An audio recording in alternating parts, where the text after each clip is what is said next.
আসসালামু আলাইকুম, সবাই কেমন আছেন? আশা করি ভালো আছেন। আমিও আলহামদুলিল্লাহ ভালো আছি। আজকে নিয়ে আসলাম আমি আমার মেয়ের জন্য বিকালে কি নাস্তা রেডি করতেছি। কারণ অলওয়েজ তো আমাদেরটাই দেখাই, আমাদের সব ভিডিও নিয়ে আপনাদের সামনে হাজির হই। তো আজকে ভাবলাম যে বেবিটা কি করতেছি। তো আজকে আমার বেবি সকালেও বেশি খায়নি, দুপুরেও খায়নি। তো একেক সময় একেক রকম। তো বেশি আমি ফোর্স ফিড কখনোই করি না, কোনো খাবার নিয়ে কখনোই ফোর্স করি না। তাই ভাবলাম যে ওর পছন্দ যেটা সেটা একটু বিকালে নাস্তা দিলে সেটা যদি খায়। তো তার জন্য একটা আলুর অর্ধেক কজ হচ্ছে আমার বেবির 1 ইয়ার্স বয়স হয়েছে। তো তাকে বেশি দাও মানে পুরো একটাও সে খেতে পারবে না। তো আমি নষ্ট করি না কখনই। তো সুন্দর করে একটাকে আমি পুরো আমরা যেভাবে ফ্রেঞ্চ ফ্রাই করি সেভাবেই কেটে নিচ্ছি। আর এটাকে অবশ্যই যে মোটা মোটা স্লাইসগুলো আছে সেগুলোকে একটু পাতলা করে কাটবো, কারণ বেবি তো এখন পর্যন্ত সবগুলো দাঁত হয়নি। তো ও তাকে যদি দিয়ে অনেক সময় গলায় আটকে যেতে পারে। তো যেগুলো একটু মোটা আছে সেগুলো একটু পাতলা করে নিয়ে আমি এটাকে খুব ভালো করে যেভাবে পাতলা পাতলা করে নিয়ে সুন্দর করে ওয়াশ করে ফেলবো, আর বাকিটা রেখে দিব।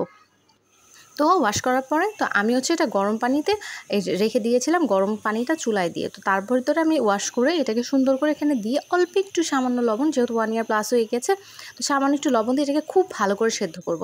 সেদ্ধ করার পরে ওকে আমি যেটা করি একটুখানি ঘি, একদমই হালকা। আর সেদ্ধটা আমি এত ভালো করে করেছি যাতে আপনার শুধু হালকা একটা শ্যালো ফ্রাই করব, যাতে একটা সুন্দর একটা মানে ফ্রেঞ্চ ফ্রাইয়ের একটা লুক দেয়, বা হালকা একটা সুন্দর খেতে পছন্দ করে একটু ঘির স্মেল থাকে সেটার জন্য।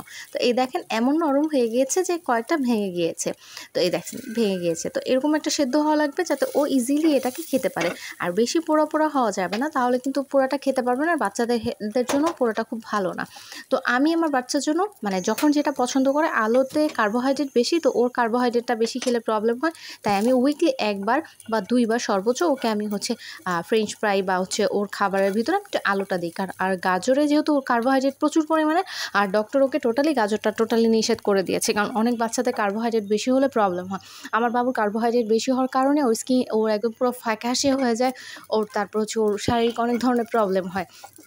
তো ওকে আমি কার্বোহাইড্রেটটা মানে পরিমাণ মতো ওকে যতটুকু দরকার ততটুকু আমি কার্বোহাইড্রেটটা খাওয়াই। তো হচ্ছে ও একটু আলুটা পছন্দ করে ছোটোবেলা থেকেই। তো আমি এখন একটু বড় হয়েছে, তো এখন আমি একটু হালকাই যে এরকম একদম হালকা একটা ব্রাউনিশ, হালকা একদম লাইট কুক, একদম অয়েলের ভিতরে সুন্দর করে হালকা একটা জাস্ট ভাজা ভাজা করে এটাকে আমি উঠিয়ে ফেলবো। অলমোস্ট কিন্তু ওরটা এটা হয়ে গিয়েছে।